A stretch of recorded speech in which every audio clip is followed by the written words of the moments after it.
भारत का पूर्वोत्तर राज्य मणिपुर इस समय हिंसा की चपेट में है। अब तक 80 लोगों को अपनी जान गंवानी पड़ी है। हिंसा की शुरुआत 3 मई से हुई। केंद्रीय गृह मंत्री अमित शाह ने भी हिंसा के कारणों की समीक्षा करने के लिए राज्य का दौरा किया। इस दौरान 1 जून को प्रेस कॉन्फ्रेंस कर उन्होंने कहा कि हाई कोर्ट के जल्दबाजी में दिए एक फैसले की वजह से मणिपुर में हिंसा भड़की। आखिर हाई कोर्ट का वह फैसला क्या था, आइए जानते हैं। मणिपुर में हिंसा भड़कने की बड़ी वजह हाई कोर्ट के द्वारा मैती समुदाय को जनजाति का दर्जा दिए जाने की मांग को स्वीकार करना है। हाई कोर्ट के इसी फैसले के बाद मैती समुदाय निशाने पर आ गया और राज्य में हिंसा भड़क उठी। सेना की तैनाती के बावजूद 35,000 से अधिक लोगों को पलायन करना पड़ा।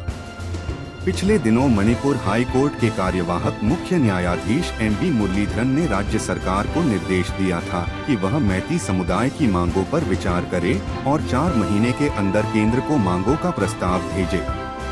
इसी आदेश के बाद आदिवासी और गैर आदिवासियों के बीच अधिकारों का मामला एक बार फिर गर्मा गया।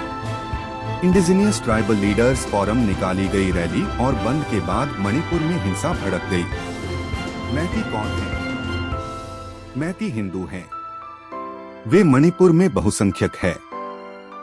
वर्तमान में वे केवल इंफाल घाटी में रहने को मजबूर हैं। इसकी वजह यह है कि उन पर अपने ही राज्य के पर्वतीय इलाकों में संपत्ति खरीदने और खेती करने पर कानूनी तौर पर रोक लगाई गई है।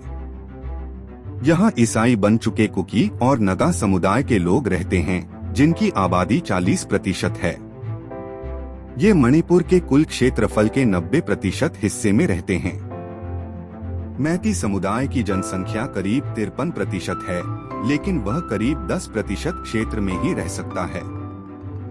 कुकी और नगा समुदाय के इंफाल घाटी में रहने पर कोई कानूनी बंदिश नहीं है। कुकी समुदाय का मानना है कि मैती अनुसूचित जनजाति (एसटी) का दर्जा चाहते हैं। अगर उन्हें एसटी का दर्जा दिया गया तो वे हमारी सारी जमीन छीन लेंगे। कुकी समुदाय को संरक्षण की जरूरत है क्योंकि वे बहुत गरीब हैं और सिर्फ झूम की खेती पर ही निर्भर हैं।